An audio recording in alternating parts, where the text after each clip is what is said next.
Pair से उसे भी आएगा तो वही रहेगा। अप्रैल माह में आपका ये फेयर होने वाला है, तो इसका उद्देश्य क्या है और कितना आशान्वित है आप? देखिए, हम लोगों ने अप्रैल इसलिए रखा था कि हम लोग चाह रहे थे कि अक्टूबर फेयर के तुरंत बाद में अगले 3-4 महीने में फरवरी आ जाता था और दूसरा फेयर शुरू हो जाता था। तो हम चाह रहे थे कि एक रीजनेबल जो है डिस्टेंस 2 फेयर के बीच में रखा जाए, तो आधे आधे में यहाँ अप्रैल में और दूसरा अक्टूबर में हो, तो 6-6 महीने के डिस्टेंस में 2 फेयर हो। और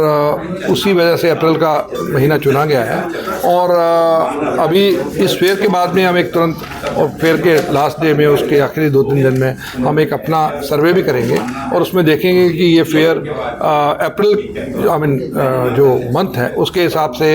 निर्यातकों के लिए और साथ में जो हमारे ग्राहक आ रहे हैं उनके लिए कितना जो है सफल रहा और कैसा उनके ऊपर उसका प्रभाव रहा, इसका एक अपने आप में हम वाइट पेपर बनाएंगे और आगे वाले आगामी जो सालों में है उसके बाद डिसाइड करेंगे कि ये फेयर अप्रैल में कंटिन्यू रहेगा या फरवरी में वापस आएगा। जिस तरह से टैरिफ बढ़ रहा है, चाइना पर असर पड़ रहा है, तो जो विशेषज्ञ है उनके लिए कह रहे हैं कि चाइना अपना माल बहुत सस्ते दाम पे इंडिया में जो है मार्केट में उतार सकता है, उसका कितना असर पड़ेगा और इस पर आपका क्या रिएक्शन है? हमारे हस्तशिल्प उद्योग को एक बहुत आशंका है कि चाइना में जिस तरह से एक बहुत बड़ी तादाद में वहाँ उनके प्रोडक्ट इकट्ठे हो गए हैं, वो लोग प्रोडक्शन कर चुके हैं और अमेरिका मार्केट के लिए उनके दरवाजे कुछ समय के लिए बंद हो गए हैं। ऐसे में वो अपने प्रोडक्ट्स को